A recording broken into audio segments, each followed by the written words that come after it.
A ver, en el mundo digital, nuestra seguridad a veces pues se siente como que pende de un hilo, ¿no? Y la pregunta es, si ese hilo se rompe, ¿a quién le pedimos ayuda?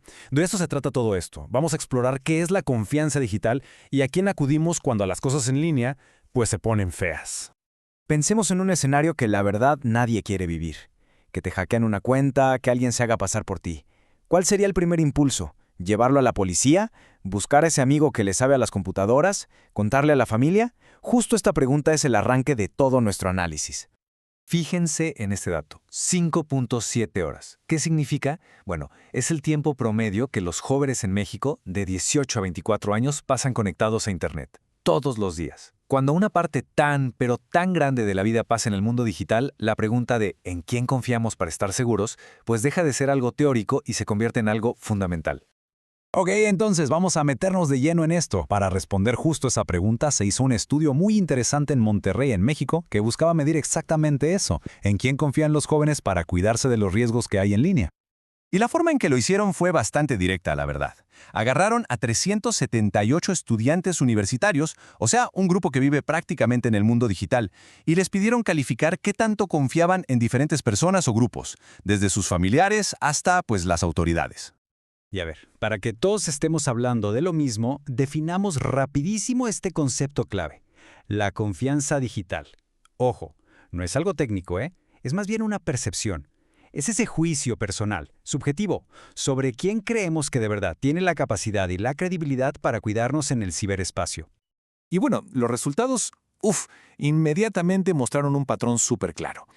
Resulta que, cuando hablamos de confianza, hay como dos mundos separados. Por un lado, las relaciones personales y por otro, las instituciones formales. Lo que los datos nos dicen es que hay una jerarquía de confianza muy marcada. Arriba, en lo más alto, están las conexiones cercanas, la gente de a de veras, la familia, los amigos, los expertos en computación. Pero, conforme vamos bajando hacia las instituciones, la confianza se cae pero en picada, hasta llegar al fondo con los funcionarios judiciales y la policía. Pero esperen, porque ese primer resultado era solo la punta del iceberg. Cuando los investigadores se pusieron a escarbar más en los datos, se toparon con algo, vaya, mucho más sorprendente. Un hallazgo que partió los resultados en dos de una forma que nadie se esperaba. Y aquí es donde la cosa se pone realmente interesante. ¿Qué hicieron? Separaron las respuestas de hombres y mujeres. Y ahí apareció un patrón impactante. Y no hablamos de una diferencia pequeña, Era una brecha gigante y además constante en todo. Y aquí es donde esa brecha se convierte de plano en un abismo. A ver, veamos el ejemplo de la confianza en la policía. Las estudiantes la calificaron con un promedio de apenas 1.91 sobre 5, y los estudiantes hombres un increíble 4.78. Es una diferencia brutal. Y lo más fuerte es que esto no fue un caso aislado, fue solo el comienzo de un patrón. Pasamos a las redes sociales y adivinen qué, pasa exactamente lo mismo. Los hombres, otra vez una confianza altísima, 4.78. Las mujeres, muchísimo más abajo, con solo 2.08. Parece que la desconfianza es una constante del lado femenino. O sea, la tendencia ya es innegable y se ve en todas las instituciones. Lo mismo pasa con los funcionarios judiciales, la brecha es igual de marcada. Pero el hallazgo que de verdad sorprende va un paso más allá de solo las instituciones. Porque esto lo vemos hasta en el círculo más íntimo, la familia y los amigos. En absolutamente todas las categorías, sin excepción, las mujeres reportaron niveles de confianza pero mucho más bajos que los hombres. Esto nos dice que no es solo un problema con las instituciones, es algo mucho más profundo, un problema de percepción generalizado. Y todo esto, claro, nos lleva a la pregunta del millón. Y bueno, ¿esto por qué importa? ¿Qué consecuencias tiene en el mundo real que haya visiones tan distintas sobre la seguridad en línea?